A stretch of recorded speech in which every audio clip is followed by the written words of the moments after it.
Olá, pessoal. Eu queria desejar boas-vindas a todos vocês e, sobretudo, boas-vindas para Juliana Ragusa, que é professora da Universidade de São Paulo. E a gente vai conversar um pouco hoje sobre a Ilíada de Homero, esse guia de leitura. Seja muito bem-vinda, Juliana. Obrigada, Gabriela. Um prazer conversar com você um pouquinho nesse encontro. Ai, bacana. E para a gente começar, eu que agradeço, né, claro, pela presença, pela gentileza de ter aceitado o convite. Eu queria saber um pouco mais sobre a sua trajetória acadêmica, como que foi esse percurso inicial para os clássicos e para a Ilíada. Bom, é uma trajetória já um pouco longa, né? Digamos que do mestrado, que coincide com o início de carreira na USP até aqui, são 20 anos. Então, já é, já é respeitável, acho, Com né? Em termos certeza. de duração, já é uma duração Sim. respeitável.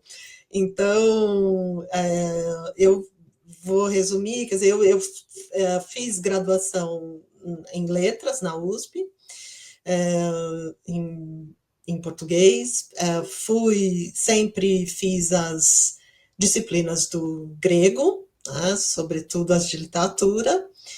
Me apaixonei ali, né, pela literatura grega, particularmente pela lírica grega, né, a elegia, a mélica, sobretudo, e a mélica, que é a canção, né, a canção para performance ao som da lira, depois a chamada de lírica, e, é, e a partir justamente dessa experiência, né, com as literaturas gregas e com a lírica grega, eu acabei indo para letras clássicas no mestrado.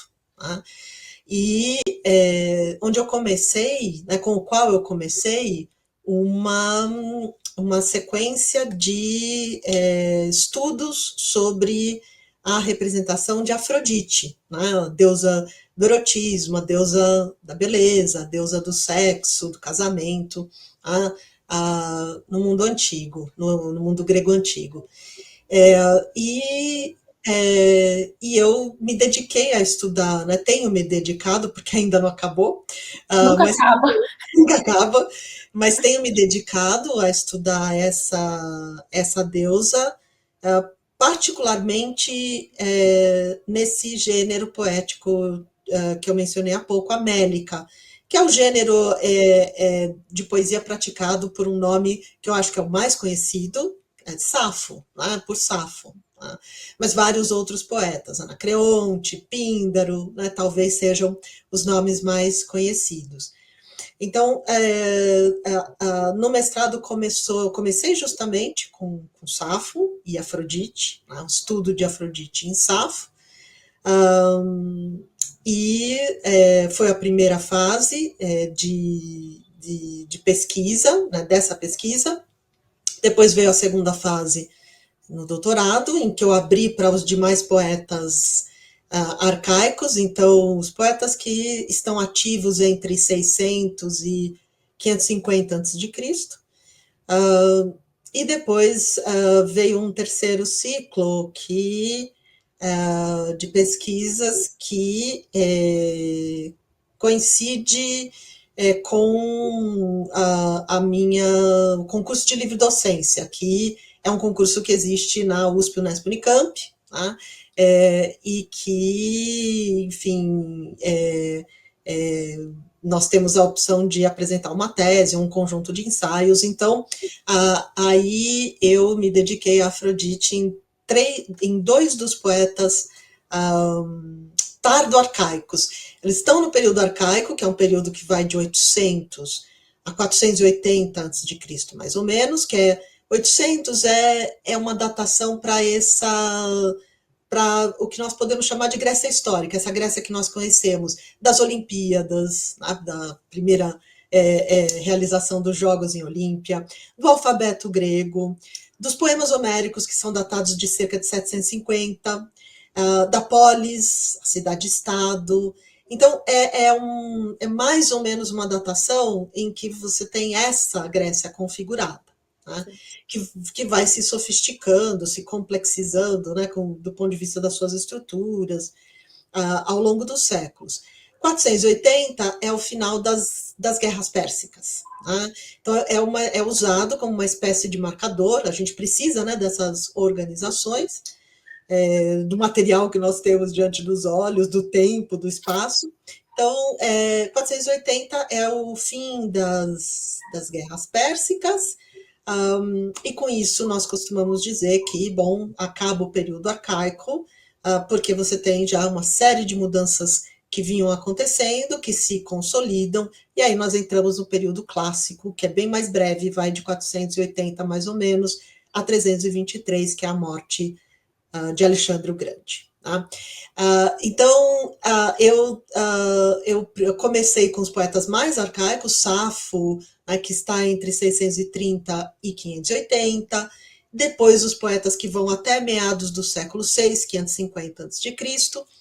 Por que meados do século VI? Porque é a época em que nós temos a moeda, né, entra de vez para a economia, como, né, um modo de realizar a economia passa a ser monetária, ela era de trocas, e a escrita se consolida, né, mostra que está consolidada. Porque a Grécia começa com o alfabeto grego, mas até o alfabeto se tornar, a escrita se tornar modo de produção da cultura, vai demorar muito. Né? Ainda no período clássico, que eu digo o teatro. Né? O teatro só existe como, né, na voz viva, né, e não na letra escrita. Né? Então, na livre docência, eu me dediquei a Baquílides e Simônides, que são dois dos três poetas da Mélica tardo-arcaica, ou seja, do finalzinho, porque eles estão na virada do século VI para o V, mais ou menos ali, os 520, 530 até os 450. E agora ainda falta um quarto ciclo, que vai ser dedicado a Píndaro, né? O estudo de Afrodite em Píndaro, que é o nono e o mais moço dos poetas mélicos mais reputados, do cânone que a gente chama. Agora, essa trajetória, então, como, digamos, pesquisadora, tá, a minha trajetória ficou concentrada na Mélica, nesse gênero poético, e no estudo do erotismo, porque, no fim, estudar Afrodite é estudar mito, erotismo. Tá? Mas a minha carreira de pesquisadora, salvo pelo mestrado que eu fiz entre 2000 e 2003, ela coincide com a minha carreira docente, né, que começa em janeiro de 2004. Meu doutorado começou em julho do mesmo ano. Né, então, as coisas aí passam a andar juntas.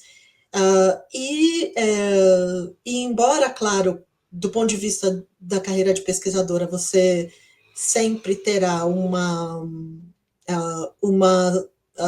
focalização, um campo que é central, né, uma especialização, e que pode mudar também, porque ninguém fica também amarrado, né, o resto da vida no mesmo objeto, não é obrigatório.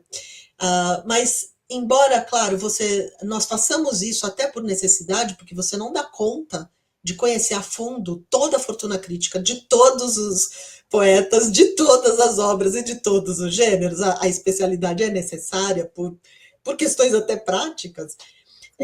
Como docente, você vai ministrar disciplinas que não serão disciplinas da sua especialidade. Você, como docente, você tem a oportunidade de ouro, né, de justamente estudar aquilo que não está no centro das tuas pesquisas e se manter atualizado, se manter conectado com, né, aquilo que pode não ser o seu objeto de pesquisa específico. E eu sempre dei enorme importância para isso e para justamente aproveitar essa oportunidade, né? Então, se eu estou dando uma disciplina sobre Homero, eu quero mergulhar, né? Aproveitar essa chance, revisar, né, tudo que se eu dei uma vez, a segunda vez não vai ser a mesma. Então, eu sempre valorizei muito isso, porque dessa maneira você fica com uma formação. Claro, a ministrar uma disciplina é sempre também uma espécie de revisar sua própria formação, incrementar. Então, eu sempre valorizei muito isso. Né? E, é, e, e, digamos, eu sempre olhei para a Mélica no quadro do imaginário grego arcaico.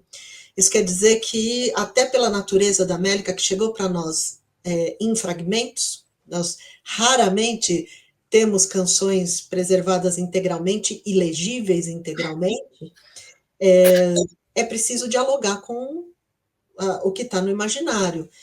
E como, e pela lógica, dialoga-se com o que está antes. Então, nesse sentido, né, Homero está sempre presente. Né? Homero, Hesíodo também, mas eles estão sempre presentes. Né?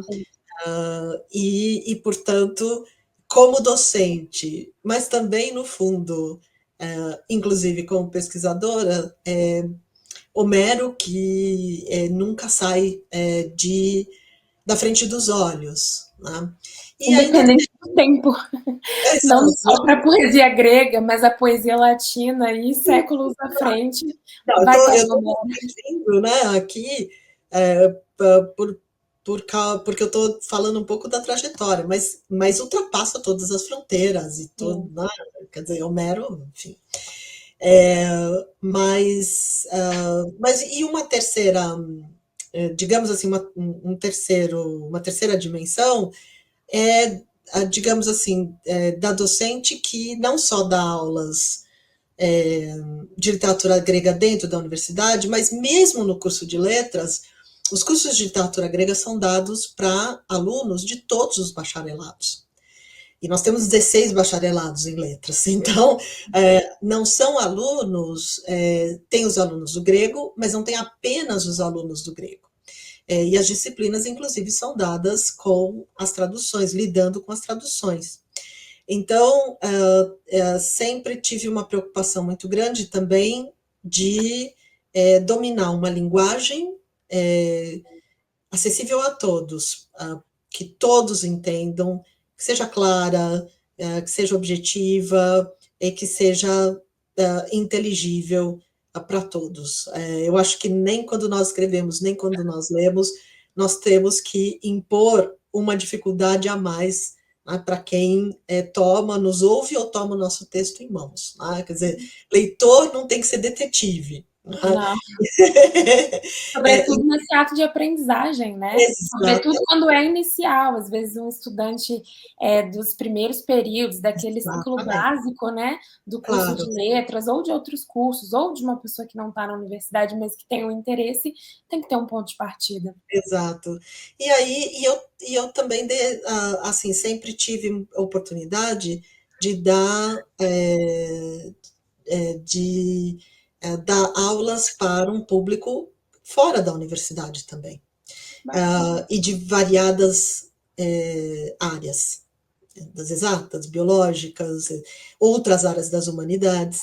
E isso é uma felicidade na minha trajetória, que eu tenha tido essas oportunidades. E o interesse, Homero é sempre o grande interesse. Sim. Então, digamos, eu acabei com muita constância dando aulas sobre a Ilíada e a Odisseia dentro ou fora da universidade.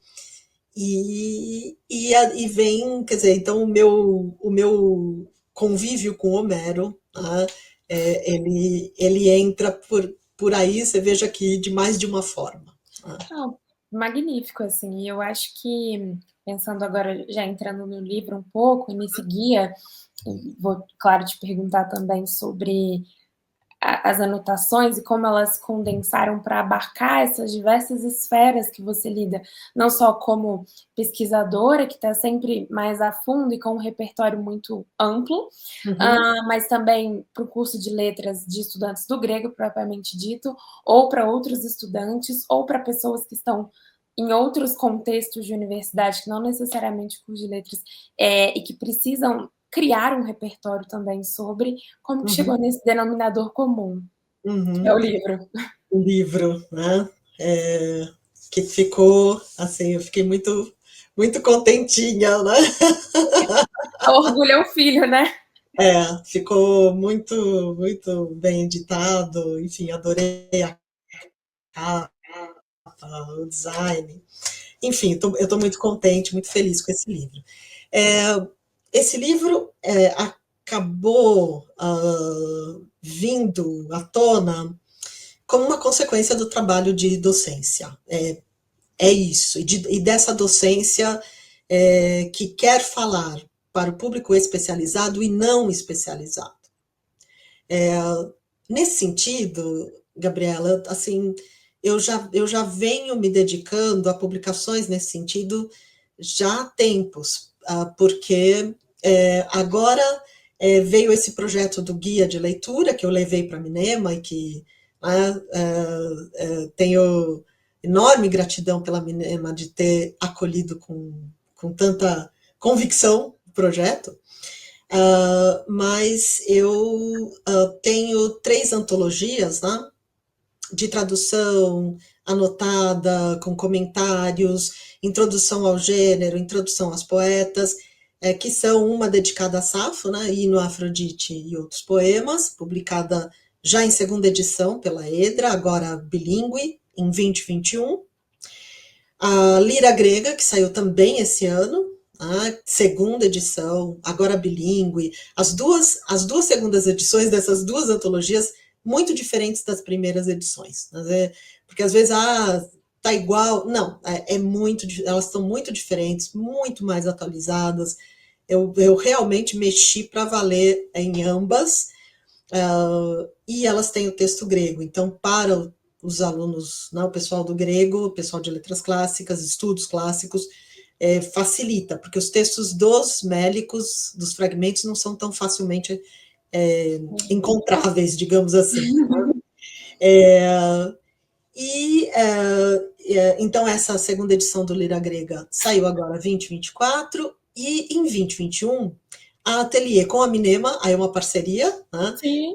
publicou o Elegia Grega Arcaica, né, que é um trabalho, é uma parceria das editoras e uma parceria minha, do Rafael Brunhara, né, com o Rafael Brunhara, meu querido colega, que foi meu aluno de introdução aos estudos clássicos, né, calouro, e com quem eu fiz essa antologia, que veja, a última antologia de elegia grega antiga era dos anos 40, né, de 1941 ou 42. Então, 80 anos que não se fazia uma antologia assim. E quando eu fiz a de Safo, também não tinha. Né? Tinha do Joaquim Brasil Fontes, né? A tradução dele era Os Tecelão de Mitos. Mas a minha foi a segunda. Depois vem vindo outras, né? Outros tradutores, enfim. E o Lira Grega também não tinha nada, tinha algumas antologias de poesia grega ou poesia grega latina, mas nada do mesmo volume. Então, a minha preocupação era um material que amparasse a leitura, para quem quisesse, claro. Se a pessoa quer ler só os versos, ela lê só os versos. Mas se a pessoa quer algo que ajude a compreender melhor o contexto histórico, os referenciais míticos, cultuais, a lógica, digamos, ético-moral desse mundo, seus valores, os códigos que enriquecem a leitura, então eu queria que esse leitor tivesse uma obra em que pudesse encontrar esse amparo, esse apoio. Então, foi nesse sentido que eu fiz as duas primeiras antologias, depois com o Rafael de Elegia, e o guia vem nessa mesma. Quer dizer, ele se insere dentro dessa mesma preocupação e desse mesmo empenho meu, né? Ah, é, e chega, na verdade, por um caminho que é parecido, porque no fundo essas antologias eu consegui fazer digamos assim, com alguma agilidade, porque desde que eu comecei a carreira docente, eu escrevo as minhas aulas. Tá? E eu acho que eu menciono isso na introdução. Quer dizer, eu escrevo e reescrevo as aulas a cada vez que eu dou uma disciplina de Homero, de Hesíodo, de tragédia. Elas nunca são, como eu disse, nunca são iguais.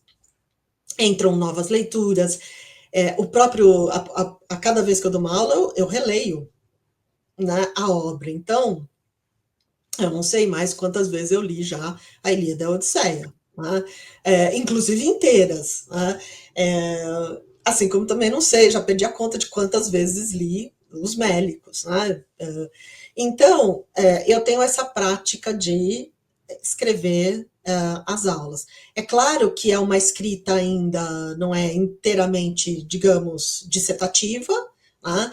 Vai ter trechos, né? Mistura um pouco esquema ou comentário, né?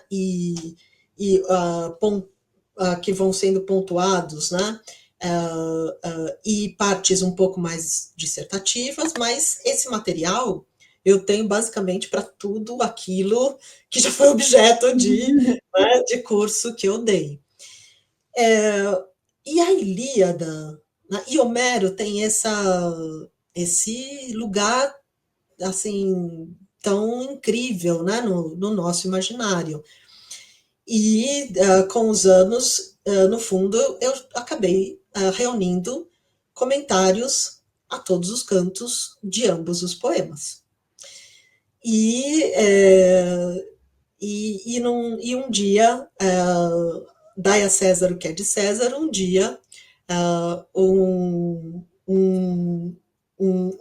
digamos assim, um leitor entusiasmado meu, que é, como eu costumo brincar com os alunos, é uma expressão formular, falamos de Homero, né? As expressões formulares é o dileto cônjuge, né? O meu marido, João Roberto Faria, que é professor de literatura brasileira, né, aposentado da USP, ele disse: você tem que publicar essas aulas. Isso aqui é. E aí nós ficamos pensando: isso aqui é um apoio, isso aqui não é um manual. Ele falou: isso aqui é um guia. E foi ele que, não é para ler a Ilíada, ele falou: é mais que isso é um guia. Então, a própria ideia do guia, né? Uhum. Ele que. E aí eu falei: você tem razão. Conversei com alguns amigos e, achei que ele tinha razão. Né? Porque, como eu não sou homerista, embora talvez agora eu seja um pouquinho. Eu digo do ponto de vista, né, dessa produção Sim. super especializada, etc. Tem uma certa ousadia, né? Mas eu me animei, conversei muito com a Adriane Duarte, com o Rafael Brunhara, justamente, e aí levei para a Minema a ideia, né, numa reunião com o Felipe, o Marcelo, o projeto, um sample, né, um comentário, 2 ou 3 formatos que eu pensava dar para os comentários, e foi assim que a Minema topou. O título, rapidinho também chegamos nesse título. A Minema, eu acho que abraçou a ideia de uma maneira até ainda mais abrangente, porque esse guia de leitura da Ilíada e o da Odisseia, que eu já estou preparando,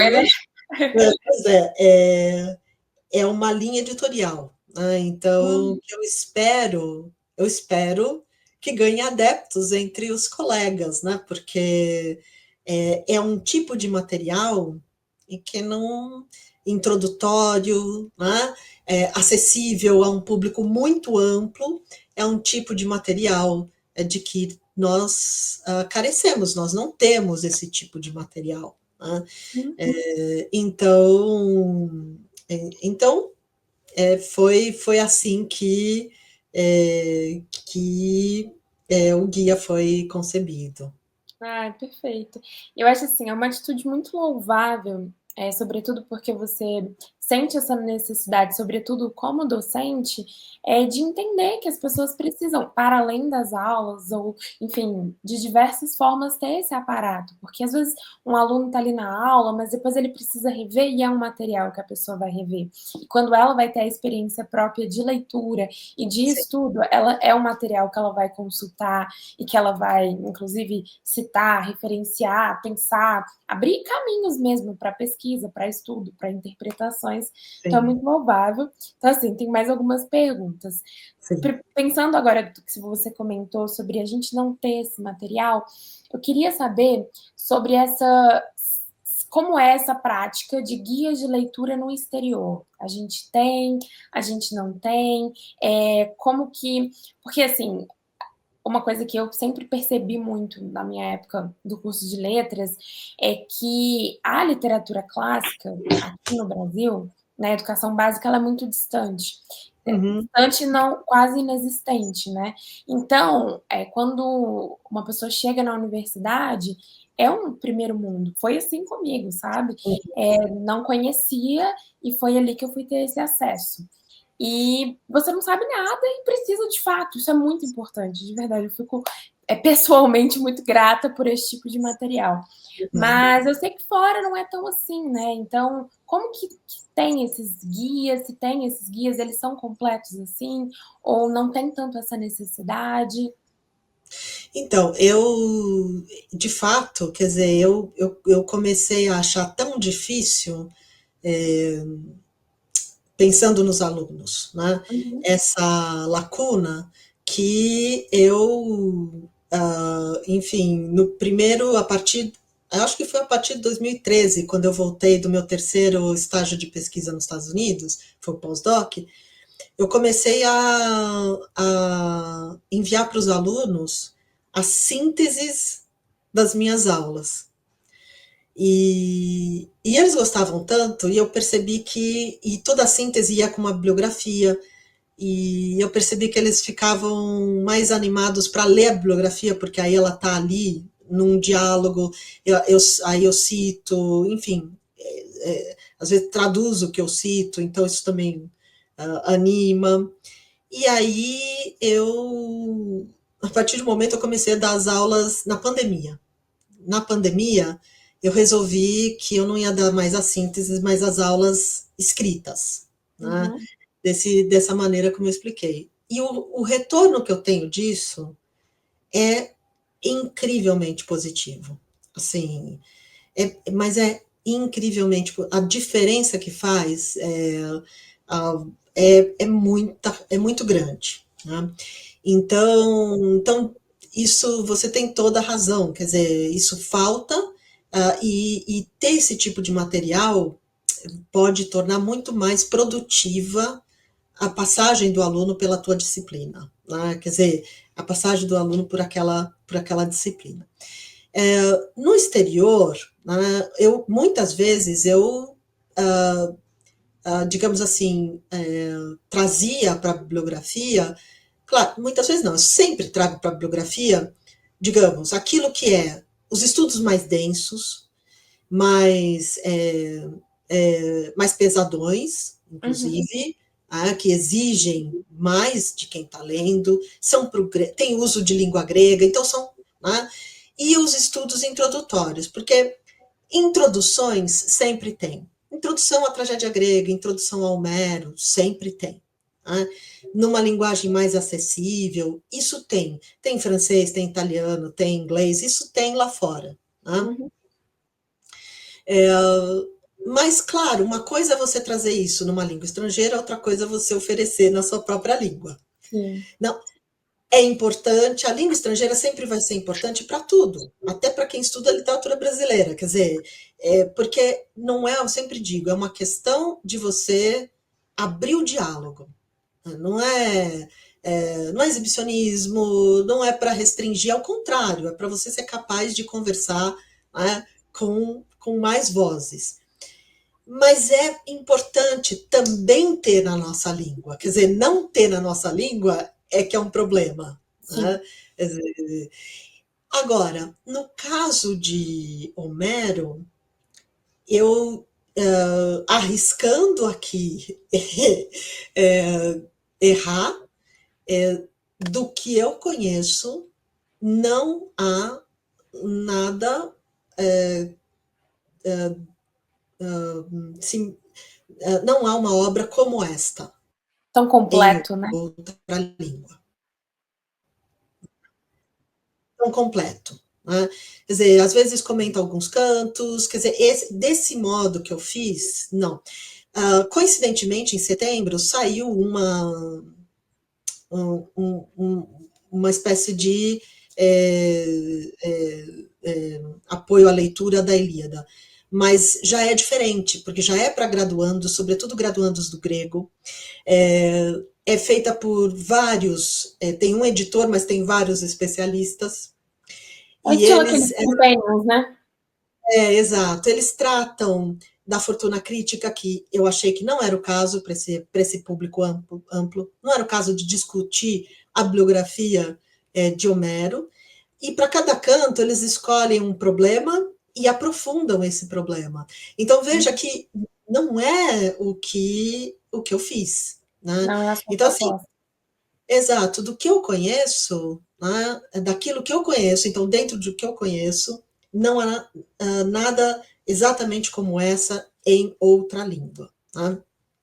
Então, agora, o que nós temos, digamos assim, nós temos aquele comentário da Cambridge University Press, a gente chama de série azul, que tem, acho que, dois, quatro, seis volumes, né? E que comenta todos os cantos da Ilíada verso a verso, só que verso grego. Não é uma obra que vá ser lida por quem não é do grego. O nível de comentário é um comentário muito mais aprofundado, questões gramaticais, questões de transmissão do texto estão abordadas ali. Quer dizer, então é um outro tipo de comentário. Tá? Sim, é um aparato crítico mais especializado mesmo, né? Especializado, exatamente. Então, assim, para fazer esse guia, como eu queria realmente que ele ficasse no que era absolutamente, no que me parecia absolutamente importante e conversasse com todo mundo, eu restringi a bibliografia ao mínimo, né, quando era absolutamente necessário, e aqueles que mais, digamos assim, acompanham, né, a obra que mais acompanha o livro todo é justamente esse conjunto de comentários, porque eu claro, com o qual dialogo, mas na medida em que ele soma sem atrapalhar a leitura desse guia. Mas só sempre para, eu acho importante, algum diálogo né, pontual com alguma biografia para também o leitor ver como a junção de vozes pode ser tão produtiva, tão positiva para o entendimento, né, de alguma coisa. Então, o caso do canto 10, por exemplo, que é a Doloneia, tem ali uma bibliografia bem específica, os jogos fúnebres de Patroclo, então eu trago ali alguma coisa específica, a morte de Heitor, são coisas bem pontuais. Fora isso, são poucos, essa série, um livro de introdução, o The Mortal Hero, que o subtítulo é An Introduction to the Iliad, né, to Homer's Iliad, do Seth Shine. Esse é um livro introdutório, uma linguagem simples, não tem aquela densidade, mas, de novo, não é exatamente isso que eu ofereço aqui, que é esse comentário canto a canto, que procura explicar o que acontece ali, por que acontece o que acontece ali, né? O que está por trás, como é que a ação se estrutura e como é que ela vai, digamos, andando, né? Como é que vai se dando o andamento do enredo, quais são os valores que estão por trás, né, disso e claro, e tentar mostrar como a Ilíada é muito mais do que às vezes parece, é muito mais do que um poema de guerra. Né? Às Uhum. vezes o leitor que chega e não encontra nenhum apoio tem a impressão de que é um livro só de guerra, é muita violência e de repente, né, deixa o livro de lado. E é muito mais do que isso. Né? Mesmo em trabalhando com a guerra, é muito mais do que um livro sobre a violência da guerra. Né? É Sim. muito mais complexo do que isso. Sim, e essa chave interpretativa que você direciona mesmo, né, é fundamental justamente por ser bem completa, assim, no sentido de ser todos os cantos, no sentido de apontar realmente as interpretações que uma pessoa que vai ler a obra precisa, sobretudo nesse primeiro contato. Então, mais uma vez, é Sim. muito louvável. E eu queria agora saber mais sobre esse projeto editorial. Temos a Ilíada, e eu quero Uhum. saber, assim, da Minema, a gente tem essa linha editorial em relação às cores, os livros de estudo, os com ateliê, mas essa capa, a escolha laranja, vai vir Odisseia, vai ter mais, como é que vai ser e o que a gente pode esperar? Olha, foi uma alegria. Eu nunca tinha participado nos outros livros, eu não tinha participado exatamente do design da capa, né, da concepção da capa, enfim. No máximo da imagem, a escolha da imagem para o meu livro Fragmentos de uma Deusa, né, que é o estudo da representação de Afrodite em Safo. A imagem foi um presente, né, e foi o editor que escolheu. No caso do Lira, Mito e Erotismo, que foi o segundo estudo, né, sobre a representação de Afrodite, aí eu escolhi, tinha 2 ou 3 imagens, e aí eu escolhi, mas nunca tinha participado desse processo, né? No Uhum. máximo, assim, me mandavam, você gostou? E pronto. E Aprovado. aprovado, né? E, então, e aí, no caso da Minema, foi muito legal, talvez porque com essa obra esteja nascendo essa linha editorial, é, acabei participando mais do processo. Então, foi junto com o Felipe, né, o Felipe Campos e o Johnny Dota, né, que trabalha na Minema. Nós fizemos uma reunião e eles vieram com a proposta da cor. Tinha outras cores, mas eu logo bati o martelo nesse laranja, que eu acho que, né, tem tudo a ver com assim, digamos, o colorido, né, que nós temos em mente da Grécia. Né? Não é só o branco, mas sem os vasos, né, de figura laranja, terracota. Eu sei que a nossa terra é que é assim colorida, mas assim, eu logo pensei na terra, e a Ilíada, né, uma das imagens maiores é a terra levantando com o fragor da guerra, né, com a intensificação da peleja, da luta, os corpos tombando na poeira, quer dizer, então tem uma coisa aqui né, que eu achei muito. E eu adoro laranja. E aí nós discutimos o design, né? O que ia ter, se ia ter uma imagem, a gente achava que não era o caso de ter uma imagem, e aí eles propuseram esses elementos estilizados que fizessem uma alusão Uhum. a. Então tinha, eu não me lembro exatamente quais eram as opções, mas o elmo, o capacete aqui acabou acabou vencendo ali na nossa conversa.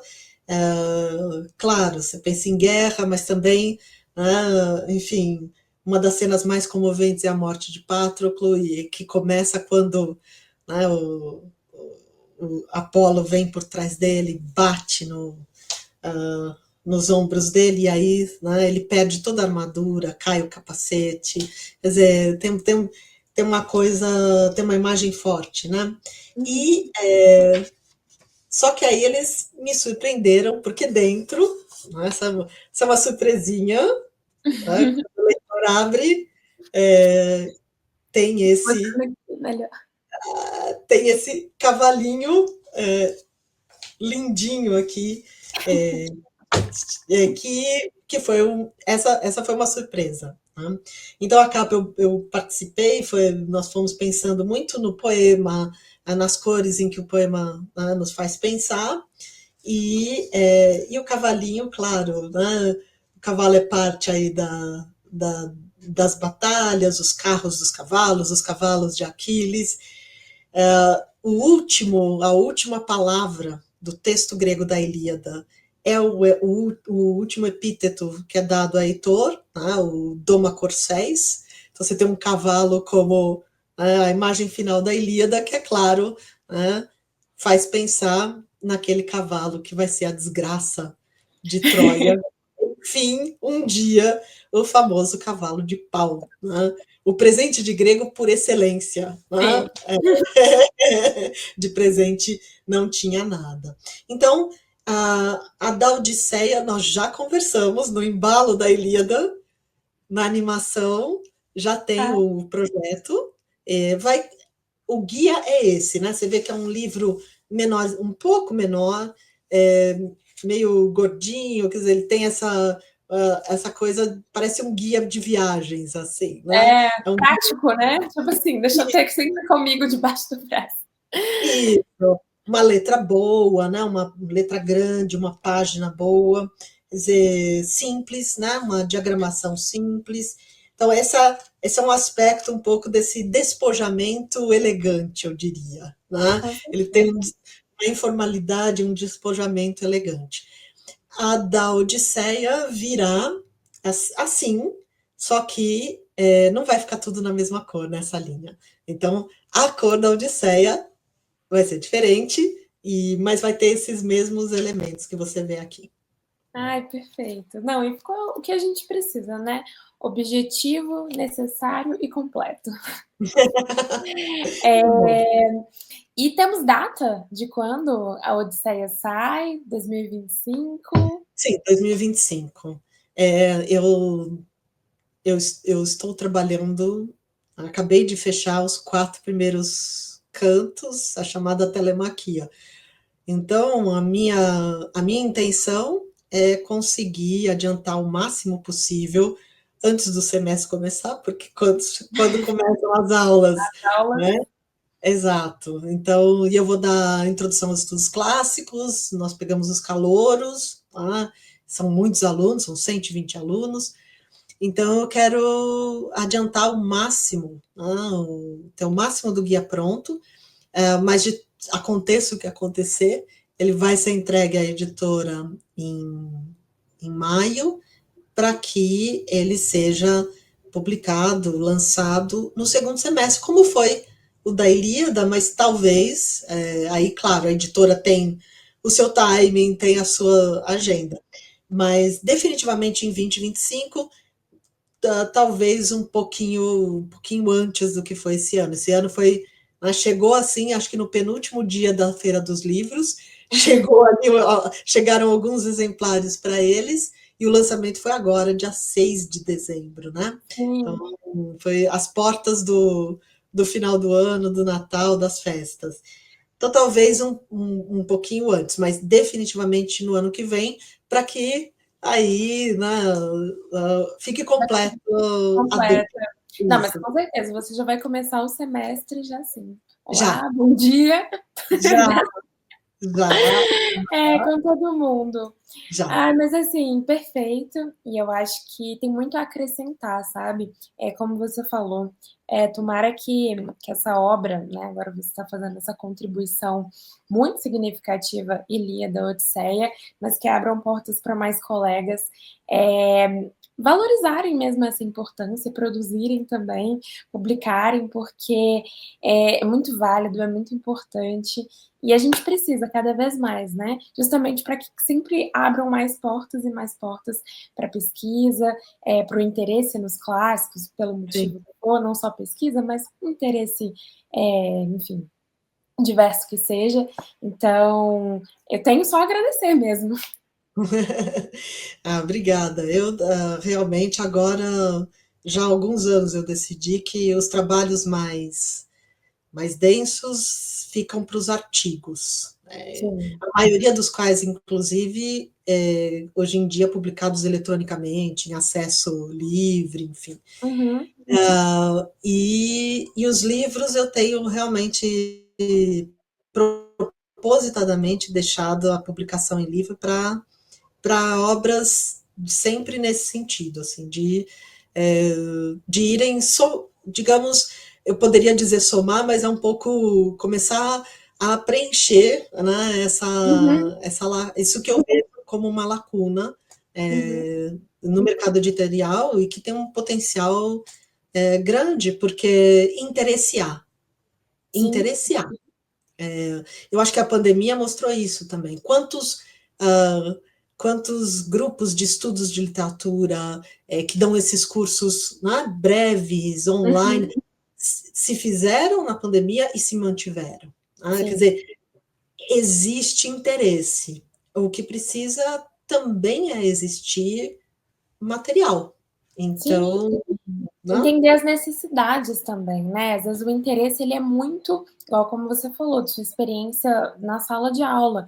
A aula às vezes é muito mais produtiva justamente porque tem esse aparato. Então, talvez o Ah, interesse ele seja ainda maior uma vez que tenha material. é, Mais é. traduções, mais guias. Então, de verdade, eu só tenho a agradecer, recomendar para todo mundo, aguardar a Odisseia, o guia da Odisseia. Uhum. Então é isso. Eu queria muito te agradecer, agradecer em nome da Minema. A gente vai aguardar os próximos aí, próximos, eu vou colocar no plural. Próximas publicações, próximos trabalhos. E é isso mesmo. Agradecer pela disponibilidade, pela gentileza. Acho que foi uma conversa bem bacana. Eu que agradeço, Gabriela, a oportunidade de falar desse livro, né, que, como eu disse, que é uma das minhas grandes alegrias dos últimos tempos e certamente deste ano. E agradecer a Minema, de novo, né, que abraçou esse projeto e que me dá também, né, a oportunidade de divulgá-lo e convidar, enfim, todos que quiserem ler a Ilíada, que quiserem ler Homero com um guia, convidá-los enfim, tomarem aqui a minha mão e fazer a viagem comigo. Sim, aqui está. Muito obrigada, viu, pela conversa. Foi ótimo. E é isso, gente. Tchau, tchau. Tchau, tchau, boa noite. Boa Ou bom noite. dia, ou boa tarde. Horário ficou melhor.